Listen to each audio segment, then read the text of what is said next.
யாரோ calling bell அடிக்கிறாங்க, போய் யாருன்னு பாருங்கடா.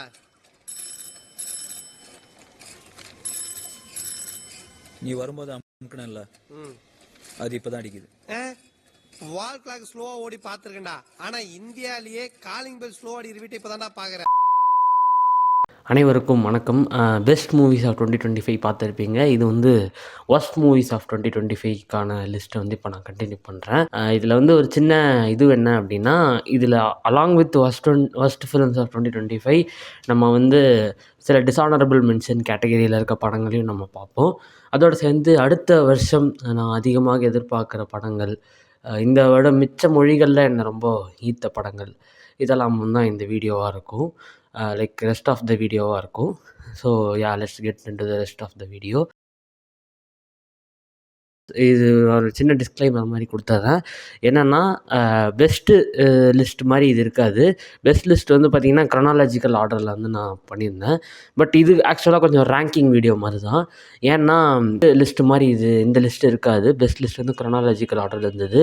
இந்த வேர்ஸ்ட் மூவிஸ் ஆஃப் 2025ன்றது வந்து நான் ரேங்க் பண்ணிட்டேன். ஏன்னா நான் ரொம்ப குறைவான படங்கள் தான் வந்து மோசமான படங்கள்ன்ற மாதிரி பார்த்தேன் இந்த வருடம். செலக்ட் பண்ணி பார்த்தேன் சிலதெல்லாம். ஆக்சுவலாக இந்த கண்டென்ட்டுக்காக பார்த்தேன். பட் மோர் ஆர் லெஸ் வந்து பார்த்திங்கன்னா, இந்த லிஸ்ட்டில் இருக்கிற படங்கள் வந்து ரேங்க் பண்ணப்பட்ட படங்கள் தான். ஸோ 5லேருந்து 1 வரைக்கும் இருக்கும் இந்த ரேங்கிங் வந்து. 5 மோசமான படங்களும் அதோட சேர்ந்து சில டிஸானரபிள் மென்ஷன்ஸையும் தான் மிச்சம் இருக்க இந்த வீடியோவில் நம்ம கவர் பண்ண போகிறோம். ஸோ ஃபஸ்ட்டு 5வது இடத்தை பிடித்துள்ள அந்த அமோகமான படைப்பு என்னன்னா, ஆண் பாவம் பொல்லாதது. ஆக்சுவலாக நான் வந்து 3 வீடியோஸ் பண்ணுறதா இருந்தேன் இது முன்னாடி. என்னென்னா, ஒன்று வந்து இந்த ஃபாஸ்ட் ஃபுட் சினிமான்ற கண்டென்ட் ரிலேட்டடாக டியூடை வச்சு பண்ணேன். அப்புறம் இந்த உமன் வீடியோ ஒன்று போட்டிருந்தேன் நம்ம வருஷம் ஆரம்பத்தில். அதோட ஒரு கண்டினியூவேஷன் மாதிரி ஒன்று பண்ணணுன்னு தான் இருந்தேன் நான் ஆக்சுவலாக. பட் என்ன ஆகிடுச்சு அப்படின்னா, அந்த வீடியோவுக்கு ஒரு ஃபாலோ அப் மாதிரி ஒன்று போடலான்ட்டு, why women characters are written டம்னு சொல்லிட்டு ஒரு வீடியோ போடலான்னு இருந்தேன். பட் சேட்லி அந்த வீடியோ கொஞ்சம் இப்போ டிலே ஆகிருக்கு. அந்த வீடியோவில் ஆக்சுவலாக ஆண் பாவம் போலாதை பற்றி இன்னுமே டீட்டெயிலாக பேசியிருப்பேன். பட் இப்போதைக்கு ஒரு ப்ரீஃப் சம்மரி மாதிரி கொடுக்கணுன்னா, இந்த படம் வந்து லைக் பேசுனது ரொம்ப தவறாக இருக்குது. ஆக்சுவலாக ஒரு indirect hate propaganda against feminism தான். நான் வந்து உமன் ஆஃப் சினிமான்னு ஒரு இன்ஸ்டாகிராம் பேஜ் இருக்குது. நான் வந்து டிஸ்கிரிப்ஷனில் லிங்க் தரேன், நீங்கள் ஃபாலோ பண்ணிக்கோங்க. பிகாஸ் எனக்கு தெரிஞ்சு நான் வந்து சினிமாவில் உமன் ரெப்ரசன்டேஷன் பற்றி கொஞ்சம் பெட்டராக எக்ஸ்ப்ளோர் பண்ணுறதுக்கு அந்த சேனல் எனக்கு ரொம்ப ஹெல்ப் பண்ணுச்சு. அவங்களுக்கு நான் இந்த இடத்துல ஒரு ஷவுட் அவுட் கொடுத்துக்கிறேன். நமக்கே யாரோ ஒருத்தர் ஷவுட் அவுட் கொடுக்குற நிலைமையில் இருக்கோம். நம்ம வந்து அடுத்தது ஷவுட் அவுட் கொடுக்குறது குபீராக தான் இருக்குது. பட் என்னென்னா, like I want to let you know, because நீங்கள் வந்து சில நேரங்களில் படம் பார்த்துட்டு சில விஷயங்கள் பர்சீவ் பண்ணிப்பீங்கள்ல. But that's not always true, right? So அதை வந்து பிரேக் டவுன் பண்ணுற மாதிரி ஒரு இன்ஸ்டாகிராம் பேஜாக இருந்துச்சு அது. அதனால் நான் உங்களுக்கு அதோடய லிங்க்கை கொடுக்குறேன். ஐ ரியலி ஹேட்டட் திஸ் ஃபில்ம்னே சொல்லலாம். பிகாஸ் இந்த படம் சொல்ல வர விஷயங்களை தாண்டி the film wasn't funny for me. It was pathetic in my opinion. ரொம்ப லைக் என்ன சொல்கிறது, உமன் ஆர் டம்முன்ற கேட்டகரி ஆஃப் சினிமாக்குள்ளே வர்ற படங்கள் எதுவுமே எனக்கு ஒர்க் ஆனதே கிடையாது.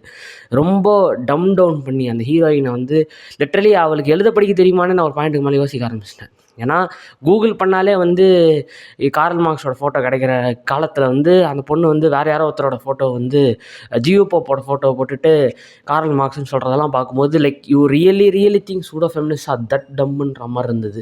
இன்னொன்று, டேரக்டருக்கு வந்து சூடோ ஃபெமினிஸ்ட் திட்டுறான்னு நினச்சிக்கிட்டு அவர் யாரை திட்டுறாருன்னு எனக்கு புரியல. மேபி அவர் பேசிக்கலி உமன், அவங்க மேலே ஒரு வன்மம் இருக்கான்னு எனக்கு தெரில. பிகாஸ் சூடோ ஃபெமினிஸ்ட் வந்து நான் என்னோடய பார்வையில் வந்து பார்த்தவங்க யாருன்னா, கிட்டத்தட்ட மிஸ்ஆண்ட்ரியை கடைப்பிடிக்கிறவங்க சூடோ ஃபெமினிஸ்ட். ஓகேவா? அதாவது எப்படி வந்து பொம்பளைங்கனாலே கெட்டவங்க, பொம்பளைங்கனாலே ஏமாற்றிட்டு போயிடுவாங்கன்னு சொல்லிட்டு தனுஷ், எஸ்டிஆர்லாம் வந்து early 2000s படங்கள் எடுத்துகிட்டு இருந்தாங்களோ, அந்த சிந்தனைக்கு எதிர் சிந்தனை தான் மிஸ்ஆண்ட்ரின்னு சொல்லுவாங்க. அதாவது ஆம்பளைங்கனாலே கெட்டவங்க, ஆம்பளைங்கனாலே மோசமானவங்க, அந்த எண்ணத்தில் இருக்கவங்கள தான் சூடோ ஃபெமினிஸ்ட் சொல்லுவாங்க.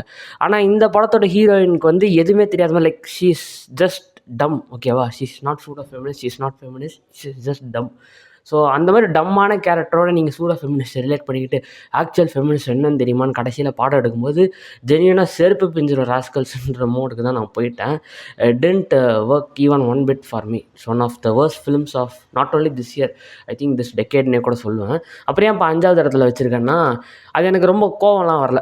பிகாஸ் வந்து பிளாக் ஷீப் சைட்லேருந்து அவங்க எடுத்த சினிமா எதுவுமே எனக்கு work ஆனதில்ல. So I kind of expected this to be a disaster and it was disaster, at least in terms of quality. ஏன்னா பாக்ஸ் ஆஃபீஸில் பிச்சு உதறி இருக்கு படம். ஸோ அதுலேருந்து நான் யோசிச்சது இதுதான், there are still some people who like cinema that caters to incels. ஓகேவா? ஸோ ஒரு இன்சல் கேட்ரிங்கான ஒரு படமாக தான் இருந்தது அந்த படம். அதை தாண்டி வந்து பார்த்திங்கன்னா அடுத்தது 4வது இடத்தை பிடித்துள்ள படம் வந்து நிலவுக்கு என் மேல் என்னடி கோபம். அந்த படம் வந்து 4வது இடத்த பிடிச்சிருக்கு. தனுஷ் அவர்கள் வந்து டேரக்டராக அவர் கெரியரை கிக் ஆஃப் பண்ணப்போ I was really looking forward for whatever he cooks in the future. Especially power Pandi வந்து எனக்கு ரொம்ப பிடிச்ச ஃபீல் குட் படங்களில் ஒன்று. எப்போயுமே I will rank it above many feel good ஃபிலிம்ஸ்னே சொல்லுவேன். பட் ரொம்ப கஷ்டமாக இருந்தது என்னென்னா, அவரோட ஃபிலிம் மேக்கிங் வந்து கொஞ்சம் கொஞ்சமாக அப்படியே ரிவர்ஸில் போக ஆரம்பிச்சிச்சு. எவல்யூஷனில் வந்து வி ஆர் எவால்விங் ஜஸ்ட் பேக்வேர்ட்ஸுன்ற கதையாக. நீங்கள் பார்த்தீங்கன்னா ராயன் ரொம்ப ரொம்ப மோசமாக இருந்துச்சு. நான் போன வருஷம் இந்த லிஸ்ட்டு போட்டிருந்தேன்னா கண்டிப்பாக ராயனை சேர்த்துட்ருப்பேன். எனக்கு didn't even work one bit. கிட்டத்தட்ட ஒரு வட சென்னை பார்த்துட்டு படம் எடுக்க தெரியாத எடுத்த மாதிரி அவ்வளோ ரொம்ப சுமாரான ஒரு படமாக இருந்துச்சு. மேக்கிங் வைஸ் ஒரு நல்ல குவாலிட்டியான அவுட்புட்டை கொடுத்துருந்தாரு டைரக்டர் தனுஷ். பட் எனக்கு என்னென்னா, அவர் வந்து அவர் எடுக்கிற படங்களில் வந்து ஒரு உயிரோட்டமே இல்லை. ஒரு ரொம்ப ஆர்டிஃபிஷியலாக ரொம்ப பிளாஸ்டிக்கியாக இருக்குது. Nothing against the talent of Dhanush. Because நீங்கள் வந்து பெஸ்ட் ஆஃப் த லிஸ்ட்டில் நான் வந்து அவர் எவ்வளோ பாராட்டியிருப்பேன்றதை நீங்கள் பார்த்துருக்கீங்க. பட் சேட்லி அவர் டைரக்ட் பண்ண படங்கள் எதுவுமே வந்து ஒரு உயிரோட்டமே இல்லாமல் ஏதோ ஒரு ஃபேக்ட்ரி மேட் ஃபிலிம்ஸ் மாதிரி இருந்துச்சு. ஸோ அந்த வகையில் நிலவுக்கு என் மேல் என்னடி கோபம் வந்து இதுக்கு முன்னாடி தனுஷ் அவர்களே நடித்து இல்லை கோஸ்ட் டைரக்ட் பண்ண வேலையில்லா பட்டதாரி திருச்சி திரம்பலமோட ஒரு பேஸ்டட் சைல்டு மாதிரி தான் இருந்ததே தவிர வேறு எதுவாகவுமே இல்லை. It doesn't feel like a fully finished movie either. எல்லா பர்ஃபார்மன்ஸஸுமே ஹாஃப் பேக்டாக இருந்துச்சு. லிப்ஸிங்கே இல்லை பாதி சீக்வன்சஸில். அண்டு எனக்கு வந்து என்னென்னா, பொதுவாக நல்ல ராம்காம் வந்து நல்ல காஸ்டிங்லேயே பாதி ஜெயிச்சிரும். பட் இந்த படத்தில் வந்து பார்த்திங்கன்னா பவிஷ் அவர்கள் தான் வந்து ஹீரோவாக நடிச்சிருந்தார். Nothing against him. பட் அவரோட ஆக்டிங் வந்து ரொம்ப சுமாராக இருந்தது. I really looking forward for your future brother. But இந்த படத்தில் அவரோட ஆக்டிங் வந்து didn't like click with me. அதே மாதிரி எந்த கேரக்டர்லேயுமே வந்து காஸ்டிங்கே ப்ராப்பராக அமையாத மாதிரி இருந்துச்சு. எல்லாருமே மிஸ்காஸ்ட் மாதிரி தான் இருந்தது. பர்டிகுலர்லி வந்து பார்த்திங்கன்னா ஐ திங்க் அனிகா சுரேந்திரன் தான் இந்த படத்துலேருந்து மோஸ்ட் ட்ரோல்டு பர்ஃபார்மர் நான் நினைக்கிறேன். Better luck next time star. So because எனக்கு இந்த படத்தில் வந்து எந்த கேரக்டருடைய லைக் அந்த கேரக்டர்லேயுமே வந்து டெப்த்தே இல்லாத மாதிரியும் இருந்தது. ஸோ ஓரளவுக்கு வெல் ரிட்டன் கேரக்டர்னா கூட ஒரு டீசெண்டான பர்ஃபார்மரால் இது பண்ணியிருக்க முடியும்.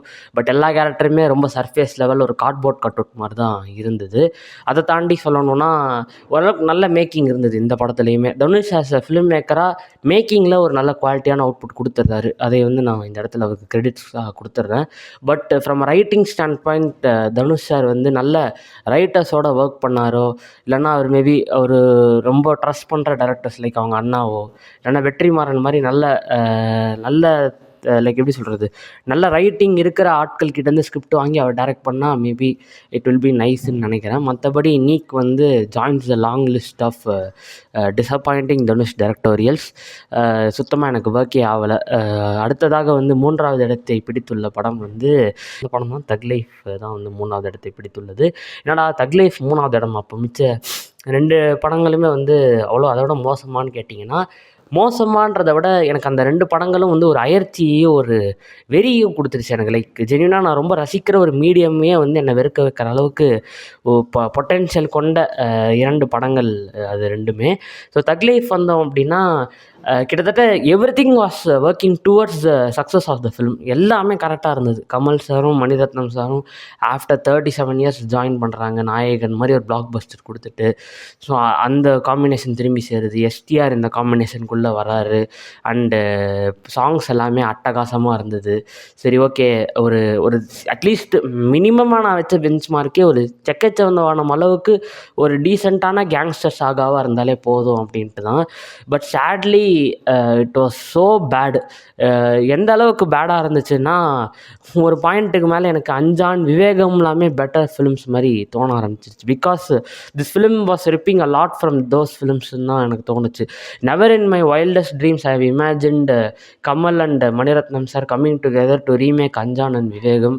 என்ன வேர்ஸ் வே. அது ரொம்ப கஷ்டமாக இருந்தது எனக்கு. குறிப்பாக வந்து இன்டர்வல் சீனில் தான் எனக்கு நம்பிக்கை விட்டு போகிற மாதிரி ஆறுனது. அது வரைக்கும் கூட I had some hope on the film. But to its credits I like the opening sequence in black and white which was actually pretty good. அதே சமயம் கிளைமேக்ஸ் வந்து எனக்கு ஓரளவுக்கு மிச்ச படத்தை காட்டிலும் கொஞ்சம் எமோஷன்ஸ் பெட்டராக ஒர்க் ஆச்சு. மற்றபடி தக் லைஃபுமே வந்து ஒரு ரொம்ப மோசமான ஒரு படம் தான். இந்த வருஷம் வந்து லிட்ரலி தேட்டர்லேருந்து வெளியே வரும்போது ஏதோ பிரேக்கப் ஆகிட்டு வந்த மாதிரி வந்தேன் நான். இன்ஃபேக்ட்டு முந்தின நாள் தான் உட்காந்து நாயகன்லாம் பார்த்துட்டு இருந்தேன் ரீவாட்ச் பண்ணி. ஒரு மாதிரி ரெடி ஆகிட்டு இருந்தேன். ஏதோ ஒரு நாளைக்கு வந்து ஒரு பிக்கஸ்ட் ஈவெண்ட், அதுக்கு ரெடி ஆகிறோன்ற மாதிரி ரெடி ஆகி கிட்டத்தட்ட தேட்டர்லேயே நறுக்குன்னு கொட்டி அமிச்சா மாதிரி இருந்தது. பார்ப்போம், இதுக்கப்புறம் எந்த படத்துக்கும் ஆனால் ஹைப் ஆகாத மாதிரி ஆக்கி விட்டுருச்சு அந்த படம். ஸோ கெட்டதுலேயே ஒரு நல்லது மாதிரி வச்சுப்போமே. இப்போது மிச்சம் எந்த பெரிய ஹீரோ படங்களுக்குமே நான் ஹைப் ஆக மாட்டேன்னா அதுக்கான காரணம் வந்து தக் லைஃப்பில் நான் வாங்கின அடின்னு கூட சொல்லலாம். மிச்சம் 2 வெறுப்பேத்தன படங்களை வந்து டக்குன்னு பார்த்துட்டு டிஸானரபிள் மென்ஷன்ஸ்க்கும் 2026 என்னோடய எக்ஸ்பெக்டேஷன்ஸ்க்கும் போகலாம். அடுத்ததாக வந்து இந்த லிஸ்ட்டில் இருக்கிற படம் வந்து இட்லி கடை. என்னடா இட்லி கடை வந்து என்ன மாதிரி ஒரு ஃபீல் குட் படம், இதை போய் லிஸ்ட்டில் வச்சுருக்கே, உனக்கு படம் பார்க்க தெரியுமா நீங்கள் கேட்க வர்றது எனக்கு இங்கே வரைக்கும் கேட்குது. பட் என்ன பண்ணுறது, த film didn't even work one bit for me. கோவத்தை கண்ட்ரோல் பண்ணிட்டு பேசிகிட்டு இருக்கேன் நான். ஏன்னா ஃபண்டமெண்டலி ஃப்ரம் ஸ்டோரி ஸ்டாண்ட் பாயிண்ட்டே படம் ரொம்ப புரோக்கனாக இருந்துச்சு. அதாவது சரி okay, I can get like ஃபாரினில் போய் வேலை செஞ்சுட்டு இங்கே வர்றவங்களுக்கு அது பெட்டர் ஃபீலிங்காக இருக்கிறதுன்றது ஒரு எமோஷன் தான், ஐ கேன் கெட் இட், ஓகேவா. பட் அதை கேட்டர் பண்ணுறதுக்கு தான் இந்த படத்தை எடுத்திருக்காங்க. பட் இந்த மாதிரியான சுச்சுவேஷனில் இருக்க ஆட்கள் வந்து இங்கேருந்து வெளிநாட்டுக்கு போகும்போது எந்த ஒரு இன்ட்ரெஸ்ட்டோ இல்லை அவங்களுக்கு ஊரில் வேலை செய்யணும்னு தான் ஆசை இருந்திருக்கும். பட் சேட்லி குடும்ப கஷ்டத்தினாலேயோ இல்லைனா வந்து இங்கே இருந்தால் பழைக்க முடியாதுன்ற மாதிரி எதனா ஒரு சூழ்நிலையினாலேயோ அவங்க கண்டிப்பாக வந்து வெளிநாடுகளுக்கு போவாங்க. இதுதான் வந்து தொண்டு தொட்டு நடந்துட்டு இருக்க ஒரு விஷயம். அண்ட் ட்ராமா எழுதுறதுக்குமே இது கொஞ்சம் கன்வீனியண்ட்டாக இருந்திருக்கும். பட் தனுஷ் அவர்களுடைய முருகன் கதாபாத்திரம் நீங்கள் இட்லி கடையில் பார்த்தீங்கன்னா அவன் விருப்பப்பட்டு தான் போகிறான் வெளிநாட்டுக்கு. அப்படி இருக்கிற பட்சத்தில் அந்த கேரக்டரை வந்து ஒரு மாதிரி கில்ட் ட்ரிப் பண்ணி நீ இங்கே இருக்க கடையை எப்படியா பார்த்துக்கணும், அதே சமயம் சரி ஓகே அவன் வந்து அந்த ஊரில் இருக்க கடையையும் அவங்க அப்பா அம்மாவையும் பார்த்துக்கணுன்றது தான் படத்தோட தீம்னு வச்சுக்கிட்டா கூட அந்த ஆட்டுக்கல்ல ஆட்டுறது வந்து என்னது வாட் டிஃப்ரென்ஸ் தட் இஸ் மேக்குன்ற நான் எனக்கு அது வந்து it didn't work one bit also. அது இட்லிக்கு வந்து டேஸ்ட்டு வரலன்றதே வந்து ரொம்ப ஸ்டூப்பிடாக இருந்துச்சு. ஏங்க என்னங்க இதுன்ற மாதிரி ஒரு மாதிரி செம அபத்தமான ஒரு படமாக இருந்துச்சு. அதை விட முக்கியமாக வந்து அந்த லைக் எப்படி சொல்கிறது, எப்பயுமே வந்து பணக்காரங்க வந்து இந்த எளிமையை கற்றுக் கொடுக்குறது வந்து எப்படி இருக்கும்னா நம்மளை வந்து நம்ம தலையிலலாம் வந்து ஏதோ கேனக்கூன்னு எழுதி வச்ச மாதிரி எனக்கு ஃபீல் ஆகும் அதை பார்க்கும்போது. ஏன்னா நீங்கள் வந்து ரொம்ப லக்ஸூரியஸான ஒரு லைஃப்பில் போயஸ் கார்டனில் வீடு வாங்கிட்டேன்றதெல்லாம் ரொம்ப பயங்கரமாக பேசிக்கிறீங்க. பட் அடுத்தவனுக்கு வந்து என்னத்தை போதிக்கிறீங்கன்னா இதெல்லாம் ஒரு வாழ்க்கையே கிடையாது, எல்லாமே இல்லாமல் அனாமத்தாக இருக்கிறதா வாழ்க்கைன்றது வந்து என்ன நியாயம்? அப்போ அதெல்லாம் விட்டுட்டு நீங்களும் ஒரு சன்னியாசி வாழ்க்கையை வாழ வேண்டியதானன்றதானே நமக்கு கேள்வியாக வருது. ஸோ அது எனக்கு ரொம்ப கடுப்பாகவே இருந்துச்சு இந்த படம் பார்க்குறப்போ. பெர்ஃபார்மேட்டிவ் நார்மாலிட்டின்னு ஒரு வார்த்தை இருக்குது, அது அப்புறமா நீங்கள் தேடி பாருங்கள், ஓகேவா. எனக்கு அந்த வார்த்தை தான் வந்து இந்த படம் பார்க்கும்போது நார்மலாக மைண்டில் வந்துட்டே இருந்துச்சு. ஏதோ ஒரு ட்ராமா பார்க்குற மாதிரி இருந்துச்சு பேசிக்கலி. எப்பயுமே ஒரு படம் பார்க்குறப்போ நம்ம அந்த உலகத்துக்குள்ளே போயிடணும்னு சொல்லுவாங்க. பட் இட்லி கடை பார்க்கும்போது எனக்கு அது ஒரு பர்சன் கூட ஃபீல் ஆகவே இல்லை. ஏதோ ஒரு குரூப் ஆஃப் மோரான்ஸ் வந்து ஏதோ ஒரு கேவலமான ஸ்கிட்டை பர்ஃபார்ம் பண்ணுற மாதிரி தான் இருந்தது. No offence to the actors, they are all terrific in their own way. But இந்த கதை வந்து யாருக்குமே வந்து ஒரு நல்ல சர்வீஸே பண்ணல. எல்லா ஆக்டர்ஸோடைய வேர்ஸ்ட் பர்ஃபார்மன்ஸுமே இதுன்னு நல்லா கான்ஃபிடென்ட்டாக சொல்ல முடியும். குறிப்பாக எனக்கு என்ன ரொம்ப வருத்தமாக இருந்ததுன்னா தனுஷ் அவர்கள் மோசமாக நடித்தாருன்னு சொல்லிட்டு எந்த படத்துலையுமே நான் பார்த்ததே இல்லை. எல்லா படத்துலையுமே ஒரு படம் சுமாராக இருந்தாலும் அவரோட ஆக்டிங் வந்து பீக்காக இருக்கும். ஆனால் இந்த படத்தில் வந்து ஏதோ தூக்கத்தில் நடித்த மாதிரி இருந்தார். எனக்கு literally I was still shocked படத்தை பார்க்கும்போது. ரொம்ப மன உளைச்சலுக்கு ஆளாயிட்டேன் இந்த படம் பார்த்துட்டு. பிகாஸ் கருத்தாகவும் தப்பாக இருக்குது. ஒரு வகையில் குலத்தொழிலில் வந்து ஆதரிக்கிற படம் தான் இது. நீங்கள் எந்த ஆங்கிளில் யோசித்து பார்த்தாலுமே சொல்கிறேன். எனக்கு அப்புறம் வந்து இந்த கடையை நீ பார்த்துக்கணுன்றது அந்த கேரக்டருக்கு லைக் அந்த பையன் கேரக்டரோட சோல் பர்பஸ் மாதிரி அதை கொண்டு போயிட்டதுனால இட் இஸ் நாட் குலத்தொழில்ன்ற மாதிரி ஆகிடாது. கிட்டத்தட்ட எனக்கு என்ன சொல்கிறேன், நான் ஆக்சுவலாக ஒரு தனி வீடியோவை கூட போடுறேன் இந்த படம் வந்து ஏன் ரொம்ப ரெக்ரெசிவான ஒரு படம்ன்ட்டு. குறிப்பாக வந்து இந்த படம் ஏன் குலத்தொழில் ஆதரிக்குதுன்னு சொல்கிறோன்னா அவன் வந்து அவங்க அப்பாவோட பிஸ்னஸ் எடுத்து வெளிநாட்டில் நடத்துகிறான்றது தான் அவனோட இன்ட்ரெஸ்ட்டு. அதை விட்டுட்டு அவன் வந்து வேறு ஏதோ கஷ்டப்பட்டு அவன் அந்த வேலையை செய்கிறான்னா ஓகே. அந்த வேலையை செய்கிறப்போ அவன் கஷ்டப்படுற மாதிரி படத்தில் ஒழுங்காகவே காட்டவே இல்லையே. லைக் அது வந்து சும்மா ஒரு 2 சீனில் காட்டிட்டு அவ்வளோதான், நீ அதை இது பண்ணிக்கோ, யூ டீல் வித்துட்டுன்ற மாதிரி தானே இருக்குது. அந்த மாதிரி ஒரு லேசியான எந்த ஒரு எஃபர்ட்டுமே போடாத சினிமாவை என்னால் எப்படி ஆதரிக்க முடியும்? அந்த கலைக்கு நீங்கள் அப்போ எவ்வளோ வந்து அவமதிக்கிறீங்கன்றது தானே இது வந்து காட்டுது. நீங்கள் ஒரு கமர்ஷியல் படம் எடுக்கிறேன்ப்பா நான் ஆர்ட் படம் எடுக்கலன்னு சொன்னீங்கன்னா கூட, ஆர்ட் சினிமாவோட கமர்ஷியல் சினிமா எடுக்கிறவனுக்கு தான் அந்த ஆர்ட் ஃபார்ம் மேலே ஒரு இது வேணும், ஒரு மரியாதை வேணும் என்ன கேட்டிங்கன்னா. ஏன்னா ஆர்ட் சினிமா எடுக்கிறவன் எதை எடுத்தாலுமே வந்து இன்டலெக்சுவலான விஷயம்னு நம்பிடுவானுங்க. ஆனால் கமர்ஷியல் சினிமா எடுக்கிறவன் வந்து எல்லாருமே ஒரு விஷயத்தை பிடிக்கணுன்றத மைண்டில் வச்சு எடுக்கிற ஒரு ஆளாக இருப்பான். ஆனால் இட்லி கடையை பொறுத்த வரைக்கும் ஐ திங்க் ஆடியன்ஸ் ஆர் டிவைடட்னு தான் நான் நினைக்கிறேன். பர்சனலி ஸ்பீக்கிங், தனுஷ் அவர்கள் வந்து பிஆருக்கு செலவு பண்ணுறதை விட்டுட்டு ஜென்யூனாக நல்ல படங்கள் பண்ணலாம் திருப்பி, பழைய மாதிரி வட சென்னை மாதிரி அசுரன் மாதிரி. Because it feel so sad man. Dhanush அவர்கள் வந்து after Thiruchitrambalam I feel like அவர் கெரியர் வந்து டோட்டலாக படுத்துருச்சுன்னு தான் நான் நினைக்கிறேன். அதுக்கான முழு காரணம் அவர் தான். பிகாஸ் அவர் டைரக்ஷனில் அவர் நடிக்க ஆரம்பிச்சது தான் அவரோட டவுன்ஃபாலுக்கு major reason. I mean I know Raayan வந்து பாக்ஸ் ஆஃபீஸில் நல்லா தான் பண்ணுச்சுன்ட்டு. பட் ஆன் எஸ்டிமேஷன் தனுஷ் அவர்கள் வந்து more then a box office driven actor is known for giving quality films to cinema. So கிட்டத்தட்ட ஒரு கமல்ஹாசன் மாதிரி தான் நான் அவரை பார்க்குறேன். அப்படி இருக்கிற பட்சத்தில் எனக்கு வந்து நிஜமாகவே இட்லி கடை வந்து ஒரு ரொம்ப ட்ராஜிக்காக இருந்துச்சு அந்த படத்தை பார்க்குறதுக்கு. இப்படி ஒரு லைக் ஒரு காலத்தில் வந்து ஜாலியாக ஃபன்னாக இருப்பாப்புல, நீங்கள் பழைய இன்டர்வியூ எடுத்து பாருங்கள், அவ்வளோ ஃபன்னாக இருப்பாப்புல. இப்போ என்னன்னா வந்து ஏதோ வாழ்க்கையை வெறுத்து போய் சன்னியாசி மாதிரி ஏதோ கஞ்சா அடிச்சுட்டு வளர்கிற மாதிரி வளரிட்டு இருக்காருன்ற மாதிரி ரொம்ப கஷ்டமாக இருந்துச்சு. ஸோ இட்லி கடை வந்து ரியலி பாயில்டு மை பிளட்டு. இன்னுமே அந்த படத்தை வந்து வேணா ரோஸ்ட் வீடியோ கூட போட்டு என்னோடய மனக்குமுறலெல்லாம் கொட்டிடுறேன் நான். Didn't even connect one bit for me. அதை தாண்டி அடுத்ததாக நம்பர் 1 இந்த வருஷத்திலே என்னை இதுக்கு மேலே ஒரு படம் ஆத்திரப்படுத்தினதே இல்லடான்ற மாதிரி இருந்தது வந்து கூலி தான். கூலி வந்து நான் எக்ஸ்பெக்டேஷனே வைக்காமல் போனேன். அதாவது நீங்கள் சொல்லலாம் எக்ஸ்பெக்டேஷனோட போயிருப்படா நீன்னு சொல்லுவேன். நான் எக்ஸ்பெக்டேஷனே எல்லாம் போனேன்டா. அந்த படத்தை வந்து ஒரு சீன் நல்லா வரும். லைக் நான் வந்து லோகேஷ் கனகராஜ் அவருக்கு மேலே அதீத மரியாதை வச்சதுக்கு காரணம், படம் சுமாராக இருந்தாலும் இப்போ லியோவில் ஒரு கேஃபே போய்ட்டு இருக்கும்ல, அந்த மாதிரி ஒரு அட்டகாசமான சீனை வச்சு வாயை அடைச்சிருவாருன்ற மாதிரி ஏதோ ஒரு நம்பிக்கை, ஒரு மினிமம் கேரண்டியில் போகிறேன். அதே மாதிரி ரஜினி சாரை வச்சுட்டு லைக் அவர் நடக்க வச்சு படம் எடுத்தாலே 600 கோடிக்கு மேலே அடிக்க முடியும், ஓகேவா? ஆனால் அவரை வச்சுட்டு ஒன்றுமே பண்ணலைங்க. கிட்டத்தட்ட ஒரு ரஜினி சார் வந்து எந்த படத்துலையுமே எனக்கு போர் அடித்ததே கிடையாது. இந்த படத்தில் எனக்கு ஃபஸ்ட் டைமாக ரஜினி சாரை பார்க்கறதுக்கே போர் அடிச்சது. Like it was so fucking horrible man. எனக்கு வந்து இந்த படத்தில் ஒர்க் ஆன ஒரே விஷயம் வந்து கடைசியில் ஆமீர் கான் சார்கிட்ட பேசிட்டு அவங்க அப்பாவை பார்க்க போவார்ல, அந்த ஷாட்டு மட்டும்தான் எனக்கு மைண்டில் நின்றுச்சு. பிகாஸ் அந்த சீனோட ஸ்டேஜிங் வந்து அட்டகாசமாக இருந்ததுன்றதுனால. அதை தாண்டி இந்த படம் எனக்கு சுத்தமாக ஒர்க்கே ஆகலை.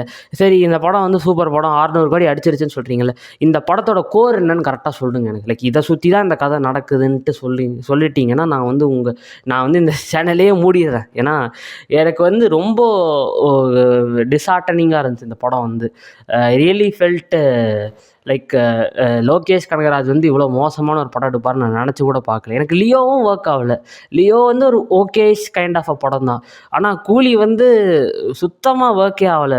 எனக்கு வந்து என்னத்தை சொல்கிறது, சுத்தமாக எந்த ஒரு எமோஷ்னல் கனெக்டும் இல்லை, ஒரு ஸ்ட்ராங்கான வில்லன் கேரக்டர்ஸ் இல்லை, எதுவுமே இல்லைங்க படத்தில். ஏங்க ஒரு கோர்வையான கதையே இல்லை படத்துலங்கிறேன் நான் என்ன நினச்சேன் இனிஷியலாக, சரி ஃப்ரெண்டு செத்ததுக்கு பழி வாங்க தான் கதை, ஓகே அதை நோக்கி தான் படம் போகுதுன்னு பார்த்தா திடீர்னு தங்கம் கடத்துறது இவங்க பழப்பில்லை, ஆர்கன் டிராஃபிக்கிங்கிறாங்க, கூலிங்கில் வந்து காப்பாற்றுறது தான் படம்ன்ற மாதிரி படத்தை முடிக்கிறாங்க.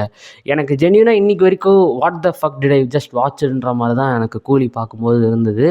ஐ think Coolie is the ultimate degradation of the pan Indian சினிமான்னு நினைக்கிறேன். அதாவது everyone is thinking to replicate what Rajamouli does in Telugu, but for all of them I am trying to say just one thing, you can add எவ்வளோ நீங்கள் வந்து pan Indian actresses வந்து நீங்கள் போட்டுக்கலாம், எல்லாமே பண்ணிக்கலாம் நீங்கள்.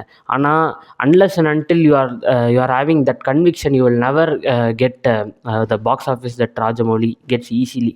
அதாவது நான் வந்து ராஜமௌலி அவர்கள் வந்து ஒரு பெஸ்ட் ஃபிலிம் மேக்கர், இந்தியாவோட கிரேட்டஸ்ட் ஃபிலிம் மேக்கர் அவர்னு நான் சொல்ல வரல. பட் அவர் ஏன் 1000 கோடி அடிக்கிறாருன்னா he's committing to the bit, ஓகேவா? அவர் வந்து ஒரு ஜென்யூனாக ஒரு பேன் இண்டியன் படம் எடுக்கிறோன்னா, இத்தனை பெரிய ஸ்டார்ஸை வச்சு எடுக்கிறோன்னா, அப்போ நம்ம யோசிக்கிறதும் அந்த மாதிரி யோசிக்கணுன்ட்டு. எப்பயுமே வந்து ஒரு பெரிய படம் எடுக்கிற டேரக்டர்ஸ் வந்து பெருசாக யோசிக்கணும்னு சொல்லுவாங்கல்ல, அதை தான் நான் வந்து இந்த இடத்துல ஆழமாக வந்து பதிவு செஞ்சுக்கிறேன். கிட்டத்தட்ட ரொம்ப சின்ன ப்ரெமைஸ் அது, ஒரு க்ரைம் ட்ராமாக்கான ப்ரெமைஸ் அது. அதில் வந்து அதுலேயுமே வந்து லிட்ரலி இஷ்டத்துக்கு ஏதோ வளப்பி வச்சு எழுதியிருக்காரு. எனக்கு வந்து இதான் சொல்கிறேன், ரொம்ப ஷாக்கிங்காக இருந்துச்சு அந்த படம் பார்த்து முடிக்கும்போது. பிகாஸ் ஒரு லியோ அளவு கூட அந்த படம் இல்லைன்றது தான் எனக்கு ரொம்ப வருத்தமாக இருந்துச்சு. நான் நினச்சேன் அதிகபட்சம் லியோ அளவுக்கு இருக்கும் அப்படின்றத என்னோட அதிகபட்ச எக்ஸ்பெக்டேஷனே. பிகாஸ் நான் ரொம்ப கவனித்த விஷயம் என்னென்னா, லியோவே வந்து என்னமோ பெரிய மாஸ்டர் பீஸ் மாதிரி பேசுகிற ஆட்கள் இருக்காங்க, என் சர்க்கிள்லேயும் இருக்காங்க. ட்விட்டரில் போனாலுமே அந்த படத்தை ஒரு மாதிரி ஏதோ ஒரு சிட்டிசன் கேன் ரேஞ்சுக்கு அந்த படத்தை பேசுகிறாங்க. எனக்கு ரொம்ப ஆச்சரியமாக இருந்துச்சு. Because I know maybe Vijay சாரோட ஃபில்மோகிராஃபியில் ரொம்ப நல்ல குவாலிட்டி ஃபிலிம்ஸ் வந்து குறைவாக இருக்கிறதுனால உங்களுக்கு வந்து லியோ பெட்டராக தெரியலாம். அது நான் அக்ரி பண்ணிக்கிறேன். ஆனால் கூலியோ ஆனால் நீங்கள் வந்து லியோவை ஒரு தனி கமர்ஷியல் படமாக நீங்கள் எடுத்து பார்த்தீங்கன்னா கூட, ஈவன் அதே விஜய் சார் அவர்கள் early 2000s நடித்த கில்லியோ திருமலையோடலாம் நீங்கள் கம்பேரே பண்ண முடியாது. அந்த படம் அதோட கம்பேர் பண்ணும்போதே ஒரு வீக்கான கமர்ஷியல் படம் ஆகிடுது. ஸோ அப்படி இருக்கிற பட்சத்தில் லோகேஷ் கனகராஜ் வந்து I think he really needs good writers to work வித்ன்னு நினைக்கிறேன். பிகாஸ் ரொம்ப புவராக இருந்தது இந்த படத்தோட அவுட்புட். இன்ஃபேக்ட் முன்னாடிலாம் நான் எப்படி இருப்பேன்னா, சரி இந்த படத்தில் வந்து சொதப்பிடுச்சு, லியோவில் என்ன சொதப்பிடுச்சுன்னா ஃப்ளாஷ்பேக்னால தான் செகண்ட் ஹாஃப் சொதப்பிடுச்சு, இல்லைனா லியோ வந்து கைதி மாதிரி ஒரு சூப்பரான படமாக வந்திருக்கும் அப்படின்னு தான் நானும் நினச்சிட்டு இருந்தேன். அண்ட் அவரும் வந்து எல்லா இன்டர்வியூலையும் தப்பு பண்ணிட்டேன், 10 தித்திப்பேன்னு சொல்லிகிட்டே இருக்கார். எனக்கு வந்து லிட்ரலாக இதே டைலாக் 4 வருஷமாக கேட்டுட்ருக்கிறது வந்து ரொம்ப சிரிப்பாக இருக்குது ஆக்சுவலாக. பிகாஸ் அவர் வந்து he's becoming a spoof of himself by doing this. என்னடா இவ்வளோ அடிக்கிற கூலியா, ரஜினி சார் ஹேட்டரா நீனா? ரஜினி சார் ஹேட்டராக இருந்தேன்னா வந்து நான் கஷ்டப்பட்டுருக்க மாட்டேன் அந்த படத்தை பார்த்துட்டு, கைதட்டியிருப்பேன். பிகாஸ் ரஜினி ஹேட்டர்ஸை கேரக்டர் பண்ணுற மாதிரி தான் இருந்தது அந்த படம். ஒரு வேளை வந்து கமல் ஃபேன்னு சொல்கிறது வந்து இதை மீன் பண்ணி தான் சொல்லியிருக்காரு போல். So Coolie was one of the worst theatre experiences of this year. அடுத்ததாக வந்து பார்த்திங்கன்னா டிஸானரபிள் மென்ஷன் கேட்டகரியில் முதல் 2 படங்கள் பற்றி நான் பேசிடுறேன். 2மே ஒரே ஸ்டாரோட படங்கள். ஒன்று வந்து விடாமுயற்சி, இன்னொன்று குட் பேட் அக்லி. ஃபஸ்ட்டு விடாமுயற்சி பற்றி பேசிடுறேன். எனக்கு தெரிஞ்சு ரொம்ப பெரிய எக்ஸ்பெக்டேஷனோட தான் நான் விடாமுயற்சியும் போனேன். இன்ஃபேக்ட் இந்த வருஷம் வந்து எல்லா பிக் ஸ்டார் படங்களுக்குமே நல்ல எக்ஸ்பெக்டேஷன் வச்சுருந்தேன் நான் இனிஷியலாக பிஃபோர் தக் லைஃப். லைக் விடாமுயற்சி, குட் பேட் அக்லி, ரெட்ரோ, தக் லைஃப், கூலி, இந்த 4 படத்துக்குமே நல்ல எதிர்பார்ப்பு வச்சுருந்தேன். பட் சேட்லி விடாமுயற்சி doesn't lived up to those expectations. எனக்கு என்ன ரொம்ப குழப்பமாக இருந்துச்சுன்னா, ஐ கெட் அஜித் சார் வந்து ஒரு ரொம்ப டிஃப்ரெண்ட்டான ஸ்பேஸில் ஒர்க் பண்ணணும்னு நினைக்கிறார். ஒரு ஜானர் ஸ்பெசிஃபிக்கான ஒரு படத்தில் ஒர்க் பண்ணணும்னு நினச்சிருக்காரு வித் விடாமுயற்சி. விடாமுயற்சியில் இருக்க பெரிய பிரச்சனையே என்னென்னா, அந்த படத்தில் வந்து லீட் கேரக்டர்ஸ்குள்ளே இருக்க அந்த ரிலேஷன்ஷிப்புன்றது வந்து அதுக்காக நம்மளால் கேர் பண்ண முடியலன்றது தான். லைக் ஹீரோயினோட கேரக்டர் எடுத்துக்கிட்டிங்கன்னா, அவங்களுக்கும் அந்த மேரேஜ் ரிலேஷன்ஷிப்பில் வந்து மூவ் ஆன் ஆக பார்க்குறாங்க. ஹீரோவும் அதுக்கு அவங்க சாய்ஸுக்கு வந்து ரெஸ்பெக்ட் கொடுத்து அவங்கள வந்து like he lets her go. So அப்படி இருக்கிற பட்சத்தில் 2 பேருக்குமே அந்த ரிலேஷன்ஷிப்லேருந்து மூவ் ஆன் ஆகிறதுக்கு ரெடி ஆகிடுறாங்க. அப்படி இருக்கும்போது இவ்வளோ விஷயங்கள் ஹீரோ விழுந்து செய்யும்போது எதுக்காக இவங்களுக்காக ஹீரோ இவ்வளோ செய்கிறாருன்னு தான் எனக்கு தோணிகிட்டு இருந்ததே தவிர, எந்த ஒரு இடத்துலையுமே வந்து இது ட்ரூ லவ் அப்படின்ட்டு மான் கராத்தில் எஸ்கே சொல்கிற மாதிரி எனக்கு அந்த ஃபீல் வந்ததே இல்லை. சுத்தமாக எமோஷ்னலாக ஒரு டிஸ்டண்ட்டான படம். And in terms of writing கூட மகிழ் திருமேனிக்கிட்டேருந்து இவ்வளோ லேமாக நான் எதிர்பார்க்கல. ரொம்ப ஆவரேஜான ஒரு த்ரில்லர் படமாக இருந்தது. மேபி தியேட்ரிக்கலாக கொஞ்சம் ஓரளவுக்கு அந்த இதில் ஒர்க் ஆச்சானு தெரில. பட் அப்போயுமே எனக்கு அந்த படம் ஆஹா ஓஹோ இல்லை. மேபி அதே சமயம் அந்த டைம் வந்து பெரிய படங்கள் வராததுனால கொஞ்சம் கைண்டாக தான் இருந்தேன் இந்த படத்துக்கு நான். பட் போக படம் ஒரு மாதிரி என்னை விருப்பத்த ஆரம்பிச்சிச்சு. அதனால் விடாமுயற்சி எனக்கு சுத்தமாக ஒர்க் ஆகலை. அதே மாதிரி குட் பேட் அக்லி எடுத்துக்கிட்டிங்கன்னா ஆப்போசிட் ஸ்பெக்ட்ரம்னு என்னை வெறுப்பேற்றிருச்சு. லைக்கு சுத்தமாக ஃபேன் சர்வீஸே எல்லாம் ஒரு ஜானர் ஸ்பெசிஃபிக்காக ஒரு படத்தை கொடுத்துட்டு ஃபேன் சர்வீஸுன்ற ஜானர்லேயே ஒரு படத்தை பண்ணியிருந்தார் அஜித் அவர்கள். நான் வந்து என்னென்னா ஒரு மார்க் ஆண்டனி மாதிரி ஒரு செம லவுடான பிசாரான ஒரு கமர்ஷியல் படமாக இருக்கும்னு எதிர்பார்த்தேன். பட் குட் பேட் அக்லி வந்து அது படமாகவே எனக்கு குவாலிஃபை ஆகல. ஏதோ ஒரு ரீல்ஸ் கம்பைலேஷன் ஜானரில் வந்த படம் மாதிரி இருந்தது. அது ஒரு ஜானராகவே ஆகிடுச்சு பேசிக்கலி. அது ஜானர் கிடையாது, பட் இப்போ அதை வந்து ஜானராகவே ஆகிற அளவுக்கு, சப் ஜானர் ஆகிற அளவுக்கு அதில் வந்து நிறைய படங்கள் வந்து வந்துருச்சு. அதில் பிரதானமான படம் வந்து இந்த குட் பேட் அக்லி. கோட்டு படத்தையே வந்து தூக்கி சாப்பிட்ற அளவுக்கு இந்த படத்தில் வந்து ரெஃபரன்சஸ் இருந்தது. இன்ஃபேக்ட் அடுத்த வாட்டி இந்த படத்தை ரீவாட்ச் பண்ணுற ஆமை நண்பர்களுக்கு வந்து நான் ஒரு ரெக்வஸ்ட் வச்சுக்கிறேன். இந்த படத்தில் எத்தனை அஜித் சார் படங்கள் ரெஃபரன்ஸ் இருந்ததுன்றதை கவுண்ட் பண்ணி கமெண்ட் செக்ஷனில் போடுங்க. மேபி ஒரு இன்ட்ரெஸ்டிங்கான டிபேட்டாக இருக்கும் அது. இன்ஃபேக்ட் அஜித் ஃபேன்ஸையாச்சும் இந்த படம் சாட்டிஸ்ஃபை பண்ணுச்சுன்றதுனால தான் நான் டிஸ்ஆனரபிள் மென்ஷனில் போட்டிருக்கேன். பிகாஸ் விடாமுயற்சி அதை கூட பண்ணல. லிட்ரலி அந்த படம் யாருக்காக எடுத்தாங்கன்றது எடுத்தவங்களுக்கு தான் தெரியும். குட் பேட் அக்லி நீங்கள் எடுத்துக்கிட்டிங்கன்னா அட்லீஸ்ட் அஜித் ஃபேன்ஸ் அவங்களோட சைக்காலஜியை அண்டர்ஸ்டாண்ட் பண்ணிக்கிட்ட ஒரு ஃபிலிம் மேக்கருக்கு கூட கடைசியாக அவங்க ஸ்டார் வந்து ஒர்க் பண்ணியிருக்காங்கன்ற சந்தோஷத்தில் இருக்காங்க. இப்போ அடுத்தும் ஆதிக் ரவிச்சந்திரன் தான் டைரக்ட் பண்ணுறாருன்னு கேள்விப்பட்டேன். More power to you Aadhik sir, but the film didn't work for me. அடுத்ததாக வந்து பார்த்திங்கன்னா 2026க்கான ப்ரெடிக்ஷன்ஸ் இல்லைனா வந்து எக்ஸ்பெக்டேஷன்ஸ்ன்ற கேட்டகரிக்குள்ளே வந்துடுவோம். அண்டு அதுக்கு முன்னாடி வந்து மிச்ச லாங்குவேஜஸில் எனக்கு ரொம்ப பிடிச்ச படங்கள் வந்து கடகடன்னு சொல்லிடுறேன். ஃபாரின் லாங்குவேஜ், அதாவது ஃபாரின்னா like apart from Indian cinema நான் பார்த்ததில் எனக்கு நோ அதர் சாய்ஸ் ரொம்ப பிடிச்சிருந்தது. பார்ச்சான் முக்கோட நோ அதர் சாய்ஸ் வந்து ரொம்ப அட்டகாசமான, என்னை வந்து தூங்க விடல அந்த படம். லைக் ரொம்ப டிஸ்டர்பிங்கான ஒரு படமாக இருந்தது. It was so good. Like it was one of the best films of the டெக்கேட்னே சொல்லுவேன் நான். அடுத்ததாக வந்து பார்த்திங்கன்னா தெலுங்கில் வந்து எனக்கு கேர்ள் ஃப்ரெண்டும் லிட்டில் ஹார்ட்ஸும் ரொம்ப பிடிச்சிருந்தது. கேர்ள் ஃப்ரெண்ட் வந்து நான் என்ன தெலுங்கு சினிமா கிட்டேருந்து நான் அப்படி ஒரு படத்தை எக்ஸ்பெக்ட் பண்ணல. அவ்வளோ மெச்சூர்டான ஒரு டீப் டைவாக அந்த படம் இருக்கும்னு நான் நினச்சி பார்க்கல. லிட்டில் ஹார்ட்ஸ் வந்து ஒரு ஃபன்னான ஜாலியான ஒரு ராம்காமாக இருந்தது. கிட்டத்தட்ட மல்லு சினிமாவுக்கு ஒரு பிரேமலுன்னா தெலுங்கு சினிமாவுக்கு ஒரு லிட்டில் ஹார்ட்ஸ் தாராளமாக சொல்லலாம். அடுத்த ஆண்டுக்கான ப்ரெடிக்ஷன்ஸ் எக்ஸ்பெக்டேஷன் பொறுத்த வரைக்கும் இந்த வருடம் கொடுத்த ஒரு பேக் அடினாலே என்னன்னு தெரில, நான் வந்து அடுத்த வருஷம் வந்து எந்த பிக் ஹீரோ படங்களுக்கோ இல்லை ஈவன் டயர் 2ல் இருக்க ஆக்டர்ஸ் படங்களுக்கு கூட எனக்கு துளி கூட எதிர்பார்ப்பு இல்லை. எல்லாமே வந்தால் பார்த்துக்கலாம் அப்படின்ட்டு வடிவேல் வந்து உட்காண்ட்ருப்பார்ல, அந்த மாதிரி உட்காண்ட்ருக்கேன் நான். ஸோ எந்த படத்தின் மேலேயுமே பெரிய எதிர்பார்ப்பு இல்லை எனக்கு, பர்சனலி ஸ்பீக்கிங். தமிழ் சினிமாவை பொறுத்த வரைக்கும், தமிழ் சினிமாவே தலைமொழிகள்னு கூட நீங்கள் வச்சுங்க. when it comes to Hollywood வந்து பார்த்தீங்கன்னா, நீங்கள் வருடம் வந்து நான் ரொம்ப எதிர்பார்க்குற படம் வந்து கிறிஸ்டோஃபர் நோலன் எடுத்துகிட்டு இருக்க ஓடிசே. ரொம்ப நல்லா வரும்னு நினைக்கிறேன். ஓடிசேன்ற அந்த இது பிளேவாக புக்காக அது தழுவி வந்து படமாக எடுத்துருக்காங்க. அந்த படத்துடைய டீசர் கூட ரீசெண்டாக வந்துருந்தது. ட்ரெய்லர் வந்துருந்தது. ஸோ ரொம்ப இன்ட்ரெஸ்டிங்காக இருக்குது. பார்ப்போம் அது என்ன வருதுன்ட்டு. சிலர் வந்து இந்த ஹிஸ்டாரிக்கல் இன்னாக்யூரசிஸ்க்காக கட்சியை தூக்கிட்டு இருந்தாங்க. நான் ஒன்று சொல்லிக்கிறேன், டேரக்டர்ஸோட ஜாப் கிடையாது ஹிஸ்டாரிக்கலி அக்யூரேட்டாக இருக்கணுன்றதுக்காக. அப்படி ஹிஸ்டாரிக்கல் அக்யூரசிக்காக நீங்கள் படம் பார்ப்பீங்கன்னா, நீங்கள் படம் பார்க்கறத விட்டு டாக்குமெண்ட்ரி பார்க்குறது நல்ல ஐடியாக்கள்ன்றதை நான் இந்த இடத்துல சொல்லிக்கிறேன். அடுத்ததாக வந்து பார்த்திங்கன்னா டிக்கர்ன்ற படம் இன்னரிட்டோ அவர்கள் டைரக்ட் பண்ணி டாம் குரூஸ் அவர்கள் நடிச்சிட்ருக்க படம். அந்த படமும் அடுத்த வருஷம் வருதுன்னு பேசிக்கிறாங்க. இன்னரிட்டோ ஃபில்மோகிராஃபி ஒரு அட்டகாசமான ஃபில்மோகிராஃபி. பட் சேட்லி நான் அதில் ஒரு 4 படம் தான் பார்த்துருக்கேன். கண்டிப்பாக மிச்சத்தை முடிச்சிருவேன். ஸோ அவருடைய ஒர்க் வந்து எனக்கு ரொம்ப பிடிச்சிருந்தது இந்த 4 படங்கள்லேயுமே. அடுத்தவர் என்ன குக் பண்ணுறான்றது வந்து கொஞ்சம் இன்ட்ரெஸ்டாக இருந்தேன். டாம் குரூஸ் வச்சு பண்ணுறாருன்னும் போது ரொம்ப எதிர்பார்ப்பு இருந்தது. இப்போ அந்த படத்துக்கு எதிர்பார்ப்பு இருக்குது. ஸோ ஒரு அட்டகாசமான படமாக வருதுன்னு நம்ம எதிர்பார்ப்போம். அதுக்கு அடுத்ததாக வந்து பார்த்திங்கன்னா டெனி வில்லனுவே எடுத்துகிட்டு இருக்க டியூன் பார்ட் 3. எல்லாருமே டூம்ஸ்டேக்கு எதிர்பார்த்துட்டு இருக்க டைமில் நான் வந்து டியூன் பார்ட் 3க்கு 3 டிக்கெட் கொடுங்கன்னு சொல்லிட்டு கேட்கலான்ட்ருக்கேன். பிகாஸ் எனக்கு டியூன் பார்ட் 2 வந்து போன வருஷம் வந்து பெஸ்ட்டு ஃபிலிம்னு நான் அந்த படத்தை தான் சொல்லுவேன். மூவி ஆஃப் த இயர்னு தாராளமாக சொல்லுவேன். ஸோ அந்த படத்துக்கான அடுத்த பார்ட்டு ப்ளஸ் டெனி வில்லனுவேவோட டைரக்ஷன்றதுனால எனக்கு டியூன் பார்ட் 3 மேலே ஒரு பெரிய எதிர்பார்ப்பு இருக்குது.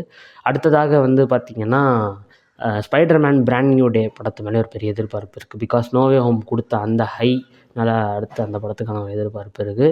அடுத்ததாக கடைசியாக வந்து பார்த்திங்கன்னா ஸ்பீல்பர்க் எடுக்கிற அந்த எமிலி பிளண்ட் வச்சு ஒரு படம் எடுத்துகிட்டு இருக்காருல்ல இப்போது, அந்த படத்து மேலே வச்சு எதிர்பார்ப்பு இருக்குது. ட்ரெய்லர் நான் இன்னும் பார்க்கல. பட் ஆஃப்டர் ஃபேபிள்மேன் வந்து ஸ்பீல்பர்க் எடுக்கிற படம்னு நினைக்கிறேன். So I'm kind of excited. But நான் வெப் சைட் ஸ்டோரி தான் பார்த்தேன் கடைசியாக வருது. ஃபேபிள் பார்த்தவங்க யாரா இருந்தீங்கன்னா கீழே கமெண்ட் செக்ஷனில் அந்த படம் எப்படி இருந்ததுன்றதை சொல்லுங்கள். நான் கண்டிப்பாக செக் அவுட் பண்ணுறேன். So that's about this video. ஒரு லாங்கஸ்ட் வீடியோ இன் திஸ் சேனல்னு நான் நினைக்கிறேன். Good night, see you, bye.